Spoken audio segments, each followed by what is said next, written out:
Hujan sudah berhenti sejak subuh, tapi udara di dalam rumah masih terasa dingin. Raffi duduk di meja makan, menggulir ponsel tanpa suara. Alia menyiapkan sarapan seperti biasa, telur dadar, roti, dan secangkir teh hangat. Semua dilakukan dengan gerakan otomatis, tanpa percakapan, tanpa tawa seperti dulu. Suara sendok beradu dengan piring menjadi satu-satunya musik pagi itu. Raffi sempat melirik Alia, tapi matanya cepat kembali ke layar ponsel. "Aku berangkat dulu, Lai," katanya singkat sambil meraih tas kerja. Alia menoleh pelan. "Sarapan dulu, Raf. Udah aku siapin. Nanti aja di kantor. Udah telat," jawabnya sambil tersenyum sekilas yang lebih mirip sopan santun daripada kasih sayang. Alia mengangguk. Ia tak memaksa. Ia sudah terbiasa. Setelah pintu tertutup, ia duduk sendirian di kursi Raffi, menatap piring yang masih penuh. "Dulu kamu gak pernah berangkat tanpa sarapan?" gumamnya, mencoba menahan perasaan yang mulai menggenang. Waktu berjalan lambat, siang menjelang, tapi rumah tetap sunyi. Alia mencoba membersihkan jendela, menyapu halaman, dan menyiram tanaman.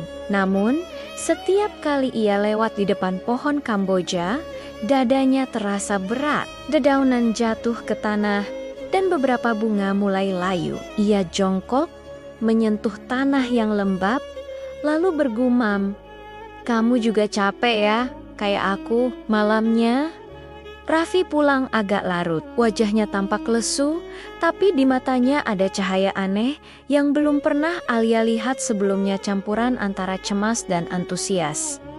"Lembur lagi?" tanya Alia saat Raffi menaruh tas. "Enggak, tadi rapat bareng tim baru. Ada proyek tambahan dari klien." "Capek sih, tapi seru juga." "Oh ya, proyek apa?" "Interior gedung baru di kawasan timur, lumayan gede. Aku sama Nadia yang pegang," ucap Raffi tanpa sadar, lalu membuka laptop. Nama itu Nadia. Alia sempat menoleh, tapi tak menanggapi. Ia pura-pura fokus ke piring di tangan. "Nadia itu yang mana ya? Anak baru?" Iya. Desainer baru di kantor. Masih muda, tapi idenya keren. Cocok banget buat proyek ini." Nada suara Raffi terdengar ringan, tapi bogi Alia. Setiap kata terasa seperti duri kecil yang menancap dalam. Ia tak ingin curiga, tapi cara Raffi bicara, cara matanya sedikit berbinar saat menyebut nama itu membuat hatinya tidak tenang. Beberapa hari kemudian, perubahan kecil mulai muncul. Raffi jadi lebih sering memegang ponsel, bahkan saat makan. Kadang, ia tersenyum kecil sendiri. Kalau Alia bertanya, "Kenapa senyum-senyum, Raff?" Raffi hanya menjawab singkat, "Cuma chat kantor." Alia mencoba percaya, tapi setiap malam, rasa percaya itu seperti diuji sedikit demi sedikit. Suatu malam, Raffi tertidur di sofa dengan ponsel di tangan. Alia mendekot, berniat hanya menutup layar agar baterainya tidak habis. Tapi ketika ia menyentuh layar, pesan itu muncul dari Nadia Office. "Makasih ya Kak Raffi, aku suka banget cara kamu ngelihat detail kecil di desainku. Rasanya kayak kamu ngerti aku banget." Alia terpiku, jantungnya berdebar, matanya panas. Ia tidak membaca lebih jauh. Ia menaruh ponsel itu kembali ke tempat semula dan melangkah pelan ke kamar. Tapi malam itu, untuk pertama kalinya, ia menangis dalam diam di bawah selimut. Esoknya, Raffi bertingkah seolah tak terjadi apa-apa. Ia masih mencium kening Alia sebelum berangkat, masih bilang hati-hati ya. Tapi semua terasa hampa. Alia tersenyum, tapi hatinya retak. Retakan kecil, nyaris tak terlihat, tapi nyata. Hari-hari berikutnya berjalan seperti drama tanpa naskah. Alia tetap melakukan rutinitasnya, memasak, mencuci, menunggu. Tapi kini setiap bunyi notifikasi dari ponsel Raffi membuatnya waspada. Ia benci merasa curiga, tapi lebih benci lagi karena curiganya sering benar. Sore itu, Alia sedang menjemur pakaian ketika Raffi tiba-tiba pulang lebih awal. Wajahnya cerah, seolah membawa kabar baik. "Lai, nanti malam aku harus keluar sebentar. Ada pertemuan sama tim," katanya sambil mengganti baju. Alia menatapnya dengan senyum lembut yang ditahan. "Sama Nadia juga?" Raffi sempat terdiam sepersekian detik, lalu menjawab, "Iya, dia juga ikut, kan satu tim." Senyum di wajah Alia pelan-pelan pudar. Ia ingin marah, tapi tak ada tenaga. "Kamu hati-hati ya di jalan," katanya akhirnya. Raffi mengangguk cepat, lalu pergi.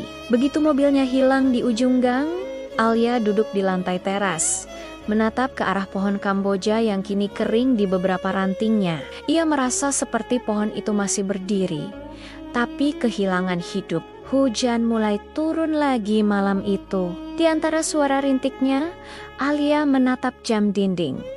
Pukul 10, lalu 11, lalu tengah malam. Raffi belum pulang. Saat akhirnya pintu terbuka, Alia berpura-pura tidur di sofa. Ia mendengar langkah kaki Raffi, terdengar hati-hati agar tidak membangunkannya. Ia mencium samar aroma parfum asing di bajunya lebih lembut, lebih manis daripada parfum biasa yang Raffi pakai. Alia memejamkan mata erat-erat, mencoba menahan air mata yang mendesak keluar. Keesokan paginya, ia menatap Raffi yang sedang menyeruput kopi.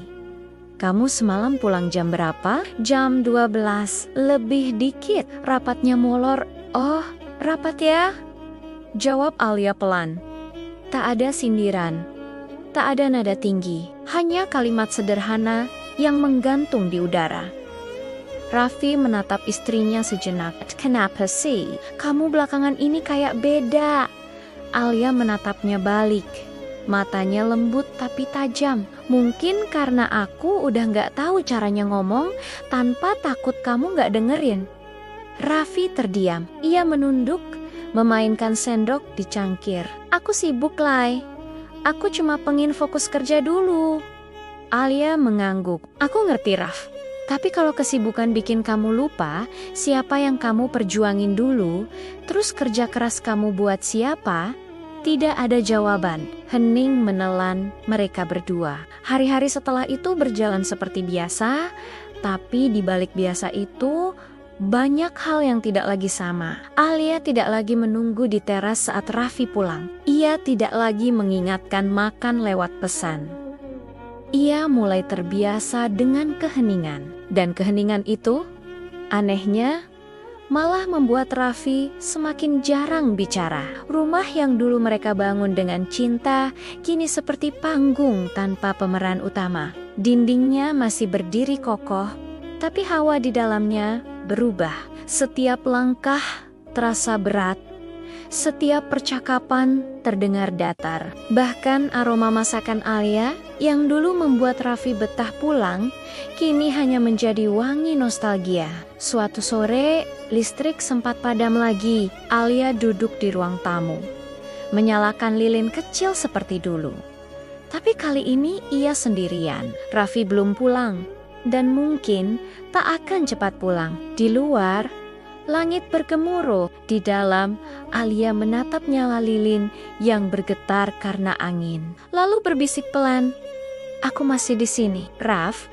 Tapi entah sampai kapan aku kuat nunggu kamu sadar kalau rumah ini mulai retak dan lilin itu terus menyala sampai akhirnya padam sendiri, meninggalkan gelap yang tak lagi menakutkan, hanya sepi, panjang, dan dingin." Gelapnya suasana apakah segelap dan sesedih hati Alia?